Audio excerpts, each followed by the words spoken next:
Halo teman-teman, saya Siti Nurhalimah dari kelas 13 KGSP 2. Pada kesempatan kali ini, saya ingin memaparkan kepada teman-teman semua PKL yang saya lakukan selama 10 bulan, terhitung sejak tanggal 28 Mei 2021 sampai tanggal 28 Februari 2022. Yuk ikuti kegiatannya.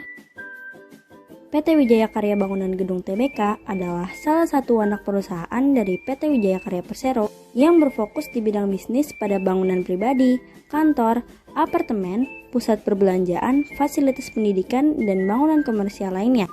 Bahkan sampai bangunan BUMN loh. Berdiri pada tanggal 24 Oktober 2008 yang berpusatkan di Wika Tower 1, lantai 7-10, Jalan Dai Panjaitan, Kapling 9, Jakarta. Proyek Rusun Padat Karya Rorotan sendiri mempunyai masa kontrak selama 3 tahun dan masa pemeliharaan selama 1 tahun. Proyek ini beralamatkan di Jalan Padat Karya, Kelurahan Rorotan, Kecamatan Cilincing, Jakarta Utara. Rusun ini terdapat 11 lantai yang terdiri dari 25 unit setiap lantainya. Juga terdapat fasilitas lainnya seperti amphitheater, PAUD, kantin dan ruang PKK, lapangan olahraga, dan lain-lain. Berikut job desk dan kegiatan yang telah saya lakukan selama program praktek kerja lapangan di proyek Rusun Padat Karya Rorotan selama 10 bulan. Selamat menikmati. Checklist defect unit dilakukan untuk menentukan apakah ruangan tersebut sudah layak huni atau belum sebelum dilakukan finishing. Dengan mengecek bagian atap dap, dinding, lantai, dan meja dapur. Setelah dilakukan pengecekan, di checklist di form defect unit sesuai dengan masalah-masalah yang ada di ruangan itu. Dan hasilnya kurang lebih seperti ini. Jika masalah yang terjadi terdapat di dinding, quality control akan menandai dengan kapur agar nantinya dapat diperiksa oleh mandor dan diperbaiki oleh tukang.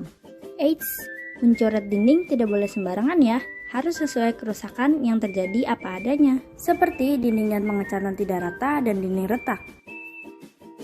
Dalam pengecekan siku, salah satu bagian penggaris harus sejajar dengan dinding. Di sisi lainnya akan diukur jarak antara dinding dan penggaris dengan perbedaan di bawah 4 mm masih boleh ditoleransi. Tes handcon dilakukan untuk menentukan kepadatan lapisan tanah di lapangan dengan menggunakan pasir, baik itu lapisan tanah atau perkerasan lapisan tanah yang telah dipadatkan. Hal ini dilakukan dengan cara pengambilan sampel yang nantinya akan dianalisis di laboratorium. Sebelum pengecoran jembatan, dilakukan checklist pembersihan dengan mengukur panjang, lebar, dan tinggi capping beam, jarak sengkang, dan baut pada plat. Checklist ini dilakukan oleh kontraktor bersama konsultan. Tentunya jarak baut dan ukuran pembersihan sesuai dengan gambar shop drawing. Setelah itu dibuat berita acara monitoring checklist. Monitoring mapping dilakukan untuk mengetahui pencapaian progres pekerjaan mingguan ataupun bulanan, juga sebagai acuan dalam perhitungan backup volume yang nantinya digunakan untuk penyusunan termin. Biasanya, monitoring mapping dilakukan dengan media tulis berupa gambar shop drawing yang ditandai dengan spidol sesuai dengan pekerjaan yang telah tercapai, seperti mapping kusen pintu, pekerjaan jembatan, dan pekerjaan dinding lantai 1-16.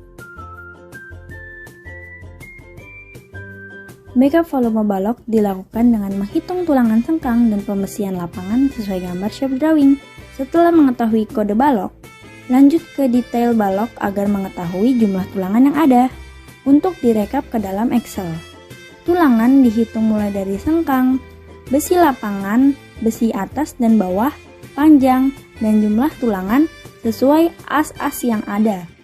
Perhitungan dimulai dari vertikal lalu ke horizontal, mulai dari lantai 1 sampai lantai 16.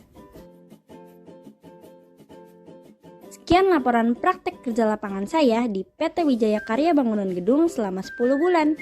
Wassalamualaikum warahmatullahi wabarakatuh.